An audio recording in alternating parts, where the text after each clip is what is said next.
then it's already about 7 or 8% GDP growth rate. Kung tuloy-tuloy po ang kapayapaan ng BARMM, tuloy-tuloy po ang kapayapaan at kaunlaran ng buong Mindanao, which will in turn add to the GDP growth rate of the entire country. The entire country. That's why you have my 1,000% support, Madam Chair. And I think whatever support that we can give to BARMM, lalo na yung nangyari sa Sulu, na wala po yung Sulu sa BARMM, so we have to give additional support to Sulu so that they can also go back to the government projects, the government programs, no? And maybe eventually give them an opportunity in the next Congress. I believe in the, what are we, the 12th, we're the 19th Congress. In the 20th Congress, maybe we could file a measure to ask them again, just once and for all, Sulu, if they really want to remain out of BARMM or not. But we will have to amend the BOL with that, Senator Coco, because that has to go through, it's a simple amendment, no need of a plebiscite, but it needs a plebiscite on elections in Sulu. So we can probably do that later on. We just don't have time now. Matatapos na po ang ating 19th Congress. Kaya you have my 1,000% support for the islands and the provinces, the mainland provinces of BARMM, as well as my support in helping Sulu stand up because of the Supreme Court, on their own, because of the Supreme Court decision recently enacted. So once again, maraming salamat, Madam Chairman, maraming salamat po to the BARMM, maraming salamat, mabuhay po kayo. I will have a book, by the way, book launching on December 4. So I'll be inviting each and every one of our friends from BARMM to join us in the book launch on the road to peace, on the creation of the Bangsamoro Organic Law. Maraming salamat, Chairman. Maraming salamat, Mr. President. Thank you, Senator Zubiri. Mr. President, if I may also include in the record a very positive record that we have right now, that since 2019, actually from 2019 until 2023, in 2019, the poverty incidence in BARMM among families is 54.2%. And now in 2023, it's 23.5%. So, lagpas kalahati ang natanggal sa kahirapan. So 2023 on, we're still about to get the figures for 2024, but that's good to note. So congratulations also to our brothers and sisters in the BARMM and also, of course, our colleague, Senator Zubiri. Thank you. Majority Leader. President, since my name was mentioned by the Honorable Zubiri, let me give a quick two-liners. I'm full support of the budget of the BARMM. I am in full support of the quest for sustainable peace in the BARMM. I'm proud to say that 3 months ago, I had lunch in one of the more beautiful beaches in Basilan. And 2 weeks ago, I had breakfast and lunch in Hulo, Sulu, Mr. President. So, napakaganda po talaga ng ating Muslim area. Mr. President, there being no other reservations for interpellation, I move that the budget for the allocation to the local government units, particularly the Bangsamoro Autonomous Region in Muslim Mindanao, the BARMM, be deemed submitted for the body's consideration. And so move, Mr. President. Is there any objection? There being none, the motion is hereby approved. Mr. President, I move for a minute suspension to enable some of our colleagues to have a photo opportunity with the DBM Secretary and members of the BARMM. Session is suspended.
whenever we draft new bills reviewing existing laws or assess newly passed laws, we look at statistics of cases that have been filed in our courts. Parati po ako nagpapatawag sa mga tao ko sa DOJ o sa Supreme Court Office of the Court Administrator for Statistics. Pero hindi pa po readily available dahil siyempre hingin pa nila ang mga ito sa iba't ibang korte sa buong Pilipinas. I'm hoping that with these new ICT projects funded by the GAA, maisama ang kapasidad ng mga proyektong ito na makapagbigay ng statistics sa atin ukol sa mga kasong nakasampa sa korte. Kung may napaparusahan ba, ilan na nakasuhan, magmula nang ipasa ang batas. At kung ano pa, I'm sure our legislative lawyers are willing to work with the judiciary to give their input on what is usually needed by our institution. Also, if possible, maybe we could have a legislative liaison officer to exclusively address requested data for legislative purpose. We would really appreciate this. Again, I fully support the direction of the judiciary towards the modernization of its operations. This will definitely expedite the delivery of justice and make it efficient and more affordable for the people. Thank you, Madam Sponsor. Thank you, Mr. President. Thank you, Senator Tulfo. Majority Leader.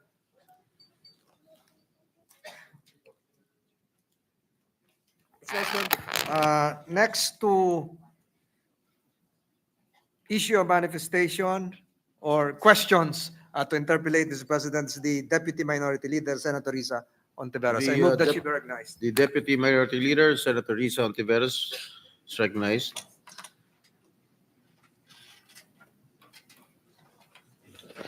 Salamat, Mr. President. May I ask what agency? Supreme Court? Yes, Mr. President. A few questions for the Supreme All right. Court. Please proceed. Salamat po, Mr. President. Magandang hapon po, Madam Chair. Mr. President, as I told the good chair earlier, I just have one topic and just a few questions about it. Equal access to justice is mandated by the 1987 Constitution. Article 8, Section 5(5) mandates the Supreme Court to promulgate rules on providing legal assistance to the underprivileged. May I ask what projects the Supreme Court has in this regard, Mr. President?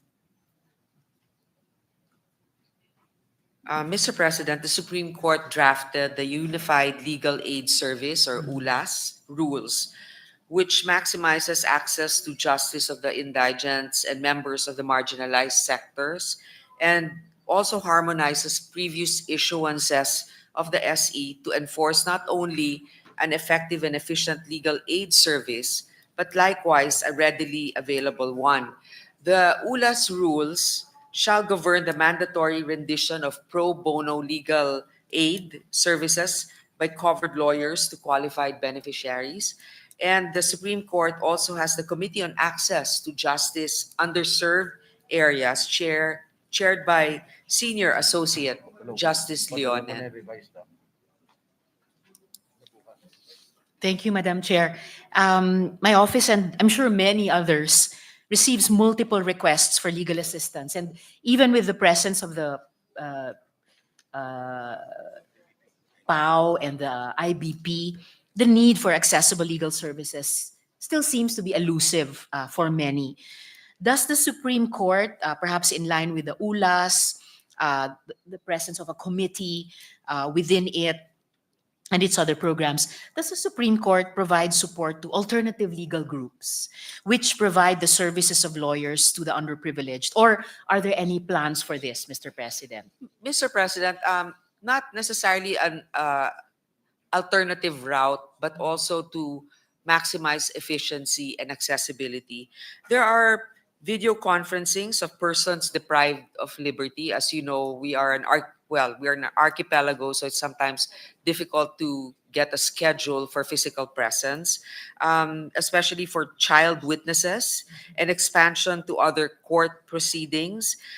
There's a remote hearing and equal access to law and justice, or Real Justice program. It's an offshoot of the Justice on Wheels program, wherein buses are retrofitted to serve as mobile complementary courts.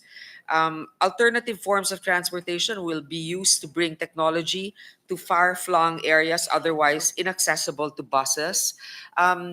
Recently also, with the Public Service Act, there have been more players to help us with our, or to provide telecommunication services. And with SpaceX, they're able to conduct video conferencing in other areas. In fact, some of our justices have been to Tawi-Tawi, and that's their main area where other small islands are able to access video conferencing. Now, for the actual numbers, the Supreme Court provided subsidies for the Integrated Bar of the Philippines for 2024 and 2025, a subsidy of 130.9 million.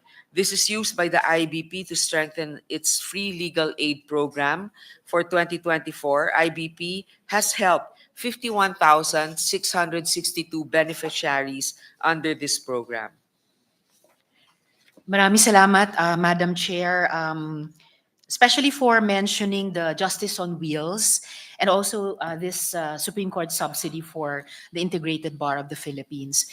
Naalala ko po yung Justice on Wheels, isinulat po iyon ng isang dating Chief Justice, kung di ako nagkakamali, si Artemio Panganiban, sa isa sa mga column nila noon sa Philippine Daily Inquirer. Isa sa pinakamagandang o isa sa pinaka-inspiring na column nila, yung tungkol sa tinawag nilang 3 generations of reforms na ipinanganak ng Korte Suprema sa ating judicial system.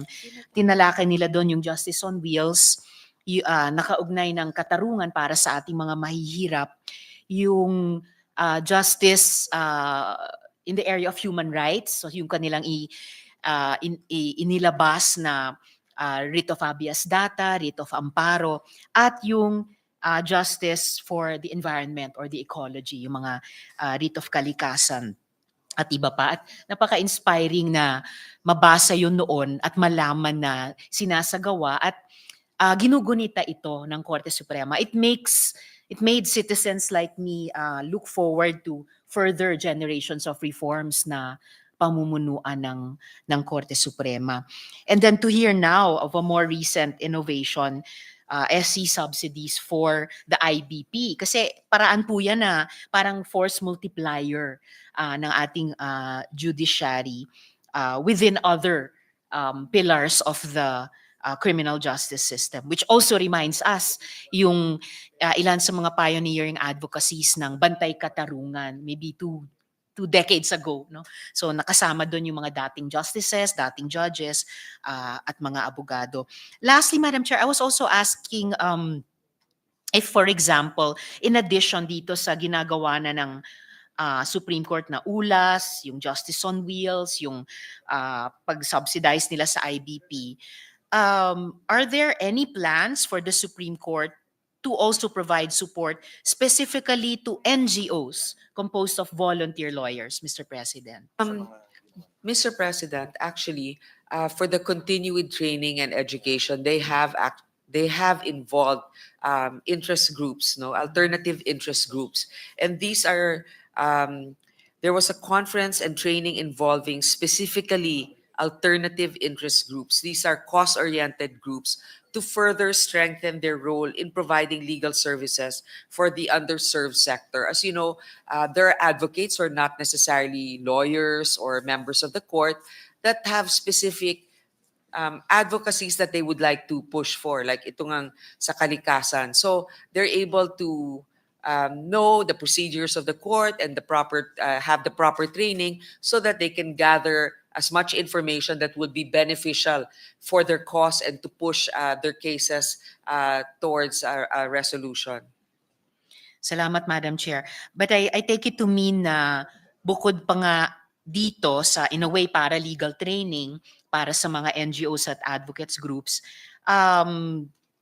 so wala po bang plano na to work or to partner with legal NGOs, so mga NGOs na binubuo or may mga miyembrong abogado na pero magkakaroon din ng partnership with the Supreme Court. So para sa ganitong legal NGOs o kaya legal aid groups, wala po bang plano ang Korte Suprema Actually, in this meron direction? namang plano. Okay, Mr. Okay, so President. there's a request for a developmental and social lawyering fund in the amount of 100 million for NGO lawyering groups. I believe Justice Leonen also has advocated for this, having been in the academe and working with also different NGO lawyering groups. So, Mr. President, at the proper time, seeing that our fiscal space is tight, but there are also probably there's a possibility that this can be proposed and we can consider it during the committee amendments. Maraming salamat para dyan, good sponsor. And in that direction, I would like to express my full support for this initiative. After all, my office has partnered with legal NGOs in the course of its work. We worked with the IBP Office of Legal Aid to provide assistance to the witnesses of Kian de los Santos. We worked with IDEALS, or the initiatives for dialogue and empowerment through alternative legal services, to help provide legal counsel to the victims of Apollo Quiboloy. Kaya mahalaga po sa akin na ang mabibigyan ng funding ay yung lehitimong mga grupo. So lastly, for this topic and for my interpellation, Madam Chair, how does the Supreme Court intend to accredit legal aid groups, Mr. President?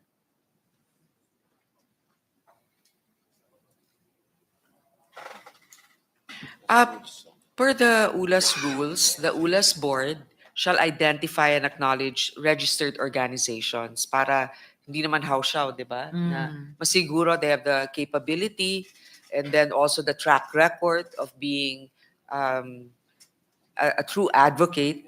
And then criteria for legal aid groups under this program shall be provided under the ULAS rules. The main consideration is that they should provide pro bono work for free legal aid na 'di ba walang mga hidden costs diyan kasi kaya nga sila i-consider under this initiative. Salamat, Madam Chair. At dahil sa simula pa lang nung interpellation na to, binanggit nyo na yung Unified Legal Aid Service o yung ULAS. So I take it to mean na ipatutupad siya hanggang ngayon ng matagumpay. So tested na po yung mga kung paano nila ina-acknowledge at ina-accredit yung mga partners nila at yung criteria nila.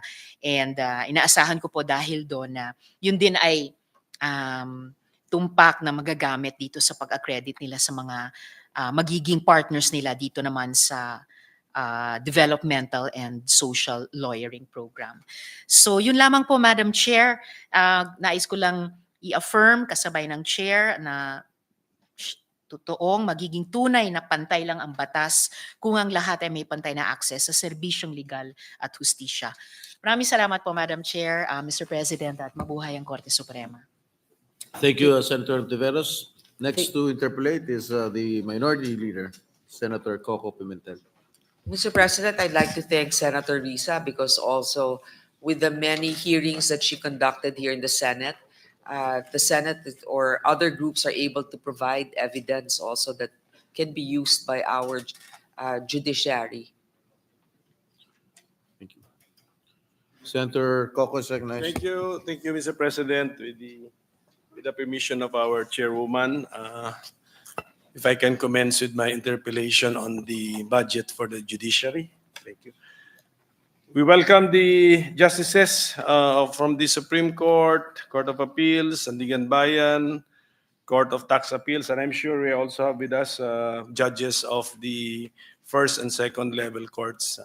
This representation, Mr. President, has been requested by the Chief Justice to be the champion for the judiciary, for the judiciary's budget during our last JBC. But I told the Chief Justice I need to harmonize this being the champion of the judiciary's budget with my role as the minority leader.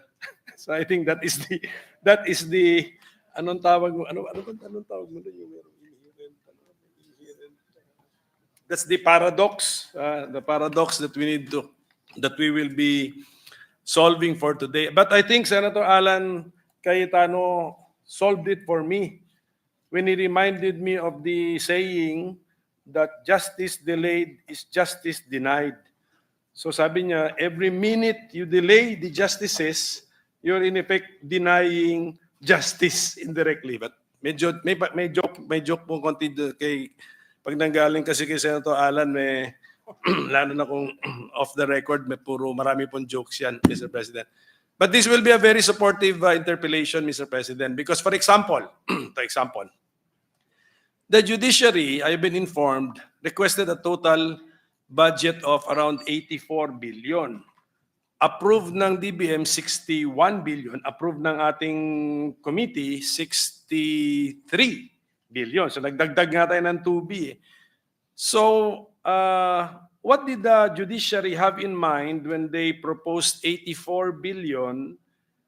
What are the more important components of that proposal which would now be impossible to fund in spite of our committee's effort to increase it to 63.8 billion pesos?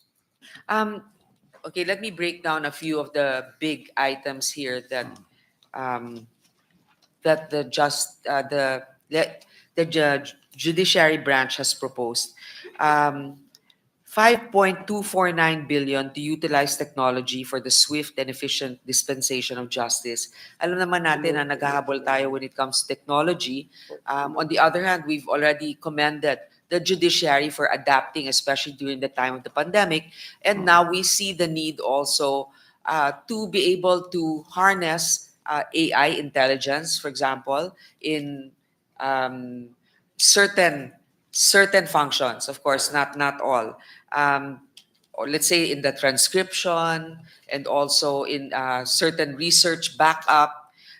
The Justice Sector Convergence Program also on the integration of the judiciary into the National Justice Information System and establishment of justice zones where about 336.5 million. Ito kasi yung kasama yung PNP, kasama yung mga iba't ibang mga law enforcement units, I believe, in the justice zone para they can also easily exchange information that will be able to dispense of cases more efficiently.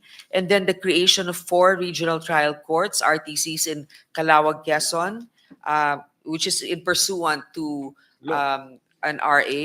And then in Muntinlupa City also for pursuant to a law. And then ito po, yung 2025 bar and Sharia bar examinations. Kasi, di ba, meron na tayong Sharia bar. So, syempre, kailangan meron din allocation dyan.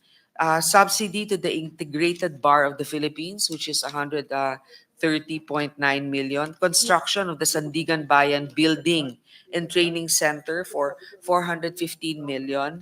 And the rehabilitation and upgrading and improvement of the Court of Appeals building. Kasi medyo kawawa rin naman yung mga facilities natin. And So yan po yung details ng ating committee report na 2.2 billion na dinagdag. Tama po? Yan po, diyan po pupunta. ito, Apo. dito sa mga nabanggit natin. Pero dun sa request ng judiciary na overall parang mga 23 billion ang hindi napagbigyan, ano ang pinaka-apektado doon na grand project nila, na malaking proyekto po nila? Hindi committee natin ang hindi nag-accommodate, mismong executive branch. From NEP, Yes, oo. executive Well, branch ang hindi nag-accommodate. yun nga yung nasabi natin, sir, additional court managers for about 120.7 million. Tapos meron din dito yung Unified Health Maintenance Organization or yung HMO, but we were able to see that they okay, can source okay. it from their savings also, Mr. President. Tapos marami po ito. Ano yung pinakamalaki po? Ano po yung malaki kaya? Kasi 23 billion yung hiningi ng judiciary, 23 Yung billion ang hindi na fund. Ano kaya yung pinaka significant po doon? Pinaka major project? Yung salaries po, yung 14.061 billion Ayun, okay. for other personal benefits. So lump sum for creation of new positions sa OCJ at saka OAJ. Tapos lump sum for creation of new positions for lower courts upgrading, usually po, additional lawyers, yung mga gano'n na kailangan. Which in the study of the Supreme Court, or belief that the Supreme Court helps in the disposition of cases, which addresses one of the two. Meron kasi yun ang aming research, one of the two major issues against the judiciary, which is delay. Yung delay. So yun po. Pero are those proposals, like yung mga salary, are those already backed up by law? Or parang wish list lang ng Supreme Court yun? Well, Mr. President, no, it's not necessarily an increase in salary. It's also the additional positions being requested. So they can really request for that. Doesn't need I'm not a lawyer, but I don't think you need a law to be able to expand your the number of employees that you need. But Mr. President, as you know, there's always the balancing act of fiscal prudence also and fiscal space. But I would like to note that that's also one of the reasons why we are strengthening their ICT capability. Right now, of course, if you don't have the physical presence, you have the video conferencing, and then also with AI,